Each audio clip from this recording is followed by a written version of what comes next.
Hi, this is Brian Foley. I'm going to talk about how I introduce Scratch to students through an activity I call catwalking. This is a good way to show how the screen works and also do something a little bit fun. When I'm talking to students about Scratch, I always start with the main page here, and in particular, I want to focus on the number on the screen, and this is a number that updates every day. It's the number of activities and games that have been shared on the site. So we're up over 23 million, and especially with little kids, that's a very impressive number. Maybe with older kids, not so much. So once you've done that, you can show some of the featured projects. Those are almost always really good. The first thing then, you want them to set up a Scratch account. So they're going to go to Join Scratch, and they're going to fill this out. You've probably already done this yourself, and so you know the main thing here is they just need an email address so that they can get their password, and they can verify their email, and then they'll be able to share things on the site. Many of the good names are already taken. You have to come up with a unique name, so you have to be pretty creative. Considering there's over 23 million people on the site, that's quite a number of names taken. Okay, so I'm going to assume that you've already done that. Once you have an account, you can go ahead and sign in. Once the class is signed into an account, and it's not absolutely necessary to have an account to do this, you can do this without an account, but it's always better to set one up so that they can continue from home or the next day and save their work. Okay, so now we're going to go to the Create button, and we're going to start the Scratch walking activity. The idea with Scratch walking is just to create a simple activity that sort of walks students through the main parts of the Scratch screen and how things work. So first I would start by pointing out that this is the area of the screen where the cat is, where the game is that's the screen that you're gonna play on, and everything else is tools to help build the game. I like to ask students, what's the name of the cat? Usually they'll guess a few times, but then somebody will notice down at the bottom of the screen it says Sprite 1. And so then we can talk about what a sprite is. Sprites are basically anything that's going to be on the screen is going to be a sprite, whether it's a character or a button or some text or something. Almost everything is a sprite or a background. So now we know that there's a sprite here, and we want to explain how this works. So for each sprite, you have 3 tabs that you can go to. You've got scripts and costumes and sounds, and those are all things that sprites have about them. And I like to start with the sounds because it's a lot of fun and engaging, and you get it out of the way and then make them turn off their sounds. But you would start by displaying the sound. You can talk about the sound editor, that you can do different sound effects. For example, if you highlight your sound and go to reverse, you can actually play the sound backwards. That's always fun. There's also 3 buttons here to add new sounds to your activity. The first one is the sound library, and that's always fun. Have students sort of play around here and find their favorite sound. They get to see the waveform for the sound, and they can actually edit it. You can copy parts of it and paste it in different plays. Sorry, I'm not pasting correctly. I copy and then paste. I can change what the sound sounds like, and that's a lot of fun too. And they can, you can spend a lot of time on this if you want.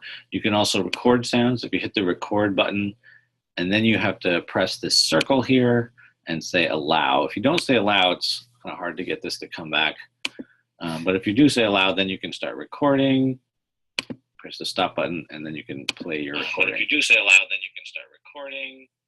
Another nice feature. And then finally, the last of the 3 new sound buttons is the upload a sound. So if you had a sound file on your computer, let's say you have an MP3 for your favorite song, you can then upload that and use that one in your game as well. And so that's the sounds feature. And again, lots of fun. Let students play with it a little bit, and the room will get really noisy, and then have everybody turn those off. Cool. Then we move on to costumes. And this is where the catwalking really comes in. So we talk about how there's 2 different costumes, and what happens if you switch. Well, it kind of looks like the cat is walking, and that's great. So if I do this, then I'm sort of done with the goal of making the cat walk. But as I tell students, I am very lazy, and the goal of coding is to let the computer do things that I don't feel like doing. And so what I want to do is have the computer make the cat walk so I don't have to keep clicking. And to do that, of course, we're going to go to that third tab, actually the first one, which is the scripts. So the scripts in Scratch, as you probably know, is everything is divided into different subjects. Each of the scripts are these things called blocks. And so you would take a block and you drag it into this space to the right, and then it becomes part of the script for this cat. And you can take more than one block and they snap together like they're Legos, and you create stacks of blocks. And so you want to show the students, some of the different blocks that are out there, things like move and turn.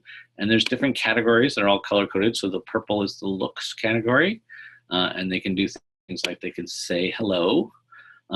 If you want to then run your script, what you can do is you can double click on your stack. So it says hello, he moves and turns, something like that. And so then you can look through just some of the other things very quickly. The students can explore this on their own. The events are a particular important thing. You notice that they have a different shape. All the shapes of the blocks are very important in Scratch. These ones have a rounded top, which means that nothing connects to the top of them. So these are things that will start scripts working. So for example, if I attach a green flag here, and then if somebody clicks on the green flag, that will then start that script from working. And you can also do things like space bar and or letters, like if you want to do the arrow keys, we'll do in a little bit, and things like that. Also, if somebody clicks on a sprite, you can start a script. And so you can have as many scripts as you want, and they can start in different ways with the events blocks. So those are very important. All right, so now that we've kind of introduced the idea of blocks, you want to show that if you drag the blocks to the left, they disappear, they're deleted. And there's also an undo in case you do that by accident. It's very important to know that. Okay, so then we asked the students, how can I make this cat walk? How did it look like it was walking before? And hopefully they'll remember that it was by changing the costume. And so you might say, where would you find a block to change the costume? And hopefully they'll notice that there was something in looks.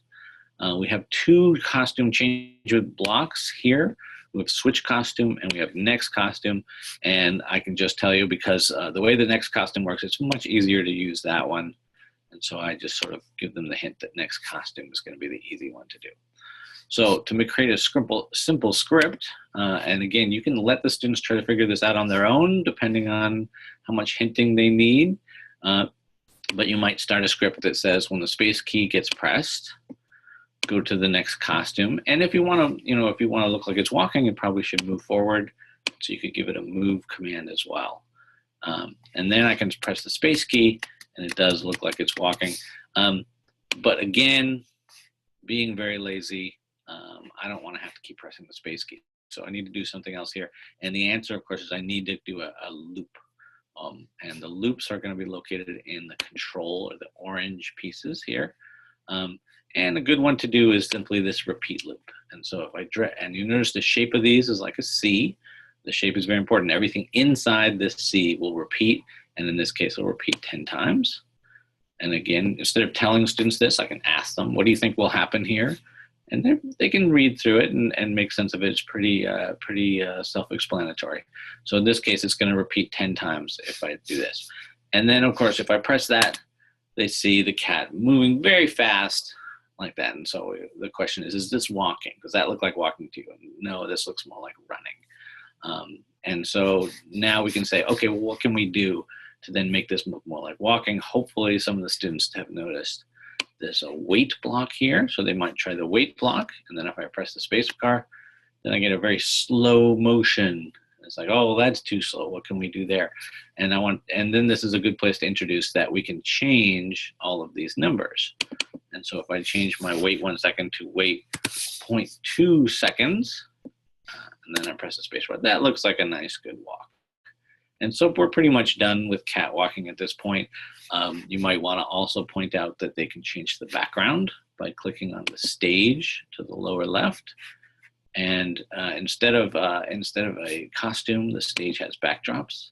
And the library for backdrops gives you a lot of choices. And this is introducing them to a lot of the sort of features of Scratch. So they're learning how to go into the library, they're learning how to use scripts and modify scripts, and things of that nature. And so that gets them a pretty good head start. Probably takes about 15 or so minutes to get a good catwalk. And you can, kids are working ahead. You can say, challenge it, make the cat turn around, make the cat change colors. There's all sorts of things that they can do. I think a good one is, notice that when I was on my backdrop, it looks like there's no scripts there. And they say, oh, what happened to my script? The thing is, of course, you have to click back on your sprite. Each script goes with the particular sprite. If they did want to change color or something like that, they can go into looks, and there's a color effect. Let's see. So if I put this block here, it says change color effect by, and then if I hit the space bar, you'll notice he changes colors as it goes. So they can play around with different things like that and be creative. But that's enough to get them started with the cat walking.